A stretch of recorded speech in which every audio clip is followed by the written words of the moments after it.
There's one part of deliberate practice that can be hard to understand, and it's the last piece. We've already talked about the first three parts of deliberate practice: how you need a clear goal, how you need absolute focus, and how you also need immediate feedback. The last piece of deliberate practice is desired difficulty. And desired difficulty is really two different things. The first and simplest is that you have to desire difficulty. If you want to deliberately practice, you have to deliberately introduce difficulty into your life. That is, you have to try and stretch yourself. You're not trying to repeat the same easy action over and over again. You're trying to repeat a progressively harder action over and over again. Welcome back to my channel. My name is Seth. I'm a full-time fantasy author, and I make videos about writing and about being an author. And this week, and actually last week as well, we've been talking about deliberate practice and about how it completely revolutionized not just my writing, but my entire life. If you haven't seen the previous videos, definitely go back and check them out.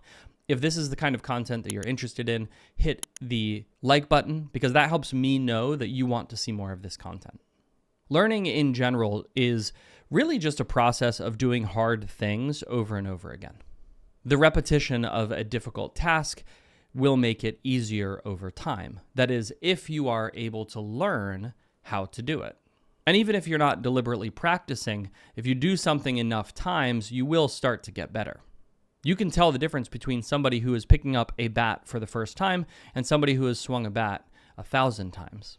And that gap just continues to widen, which is why when you see a baseball player in the major leagues step up to the plate and get ready to swing the bat, you know that they're going to be good at it because that person has probably swung a bat 10,000 times or maybe even 100,000 times. But when we're learning, it's important to understand that while we desire difficulty, too hard is just as bad as too easy. And so desired difficulty means that we don't just want to introduce difficulty into our practice, but we want to fine-tune it. It has to be at a desired level. Because if it's not at a desired level, it's going to be too hard or it's going to be too easy, and it will ruin your attempts to practice. It's very rare that we think about writing in terms of how easy it is or how hard it is. But just like any other skill that we acquire, writing exists on a continuum. On the one end, you have very simple, see, spot, run. On the other hand, you have very complex. That's where Shakespeare lives. And your ability to write probably falls somewhere in between. I know mine certainly does. And while there's nothing wrong with simple, I am trying to get my writing closer to Shakespeare and further away from books designed to teach you how to read. And so it's important that I understand where I am in that spectrum. You know, sometimes I'll sit down to write a passage and it will be really, really hard. It'll take me dozens of attempts to figure out the right wording. Occasionally, I'll stare at a sentence and realize that I just don't have the wherewithal to bend it into the shape I want it to be in. And I'll have to leave it. I'll literally have to say, okay, I'll come back to this later. And I'll leave it and I'll go and do something else. And then I'll come back and try again. And there have been entire books that I had an idea for and then realized I am not a good enough writer to write this. I'm not going to be able to produce the result that I want, the feeling for the visitant that I'm aiming for. And so I had to sit them aside. I had to put the idea on the shelf and say, I'll come back to it later when I'm a better writer, when I'm better at dialogue, when I'm better at description, when I'm better at weaving a plot, when I can focus a little bit better on my initial ideas. There are all sorts of sub-skills within writing, and chances are, like me, you're good at some of them and less good at others. Deliberate practice is all about understanding exactly where you are, being honest with where you have strength and where you have shortcomings, and then tuning the difficulty of what you're practicing so that you can improve in those areas where you're weak. On a practical level, one of the things that I really like to do is I like to pick things to practice that are adjacent to something I'm already good at. That can make it a lot easier to know when you've reached an acceptable skill level.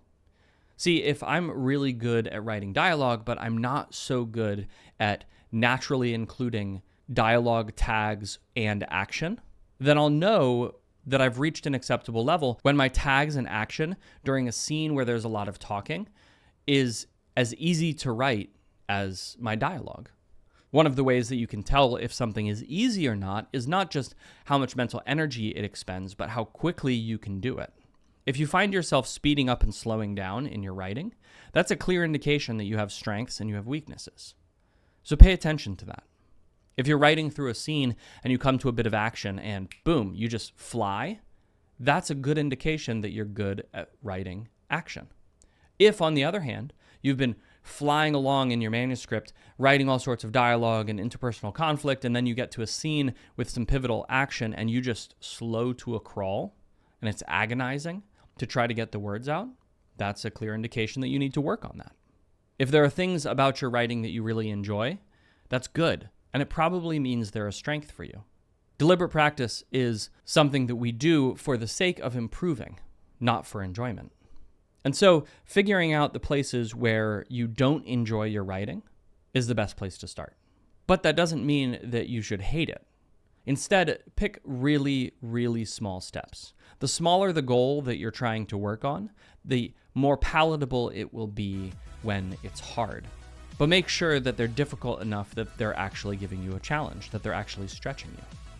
Deliberate practice isn't something that happens very quickly, but if you take it one step at a time, you will definitely reach the top.